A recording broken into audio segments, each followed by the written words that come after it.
خلي بالك لو بتتصور بسلاح ممكن تتحبس 25 سنة وتدفع 10 مليون جنيه غرامة. طب ازاي؟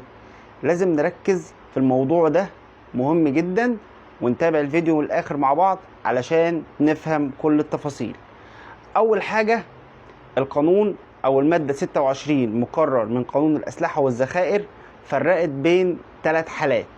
الحالة الأولى لو كان السلاح ده اللي انت متصور بيه مرخص، ففي الحالة دي هتكون العقوبة الحبس لمدة أو بداية من 6 شهور لحد 2 سنين، بالإضافة لسحب السلاح طبعا ورخصة السلاح وغرامة 10,000 جنيه.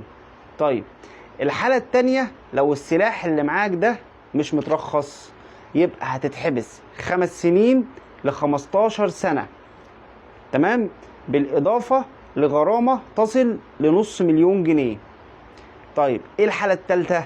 الحالة التالتة لو انت متصور بالأسلحة دي او مصور الأسلحة دي على مواقع التواصل الاجتماعي بغرض ترويج الأسلحة دي، يعني انت من الآخر عندك تجارة سلاح وبتروج لتجارة السلاح دي، ففي الحالة دي العقوبة هتوصل لحد السجن المؤبد 25 سنة، والغرامة بتبدأ من 2 مليون جنيه ل10 مليون جنيه.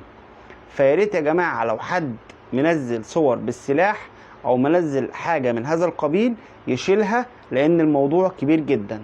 فولو لايك واستنوني في معلومة قانونية جديدة.